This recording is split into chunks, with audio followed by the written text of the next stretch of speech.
السلام علیکم. ابھی ہم الحمدللہ 11:15 بجے کے قریب پورنیہ پہنچے ہیں بائی ٹرین. اب انشاءاللہ ہم حضرت مولانا روم کے مزار پہ جا رہے ہیں.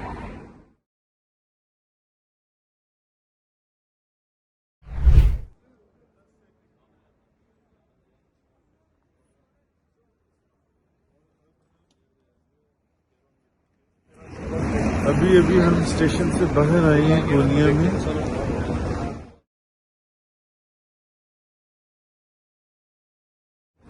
یہاں سے ٹیکسی لیں گے اور انشاءاللہ اپنے ہوٹل میں پہنچیں گے. ابھی ہم ہوٹل میں آ کر فریش ہوئے ہیں اور وضو کر کے غسل کر کے اب ہم حضرت مولانا روم رحمۃ اللہ علیہ کے مزار پہ جا رہے ہیں، کیونکہ آپ کا مزار ہمارے ہوٹل کے بالکل سامنے ہے. ہمارا ہوٹل کے بالکل سامنے ہلٹن گارڈن ہوٹل ہے اور یہ راستے میں بہت بڑا قبرستان ہے جس میں سے ہم گزر کر سامنے مولانا روم کے مزار پر چلیں گے. الحمدللہ اب ہم مولانا روم کے مزار پر پہنچ چکے ہیں. آج سارا دن راستے میں ہم بائی ٹرین یہاں پر پہنچے ہیں پورنیہ، اور سارا راستہ بارش تھی اور ابھی بھی یہاں پر بہت بادل ہیں کہ چلتے ہیں مولانا روم رحمۃ اللہ علیہ کے مزار. اب انشاءاللہ ہم مولانا روم کے مزار کے اندر داخل ہونے والے ہیں اور آپ دیکھ رہے ہیں کہ لوگ آ رہے ہیں جا رہے ہیں.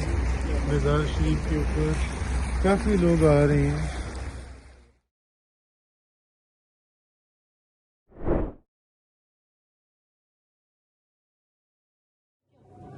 اور یہ بالکل سامنے مولانا روم کا مزار ہے کہ سامنے وہاں کے میرے اندر ہے. آپ دیکھ رہے ہیں بس اب ہم یہاں پر حاضری پیش کرتے ہیں.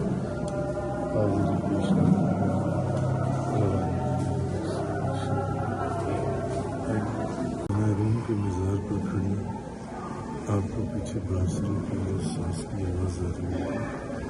اللہ تعالیٰ ہماری اس حاضری کو یہاں قبول فرمائے.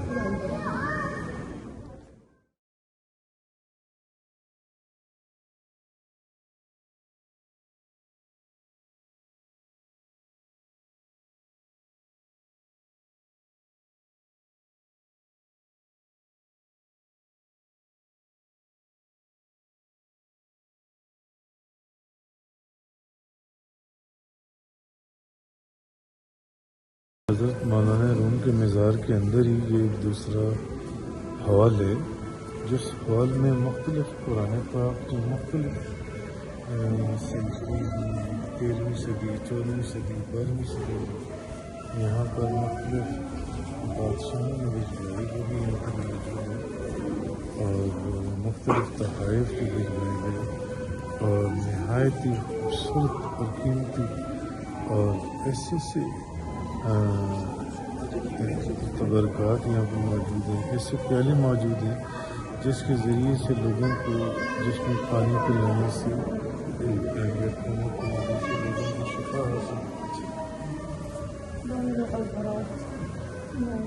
جن پیالوں میں پانی پلانے سے یا کھانا کھلانے سے لوگوں کو صحت اور تندرستی اور شفا حاصل ہوتی تھی.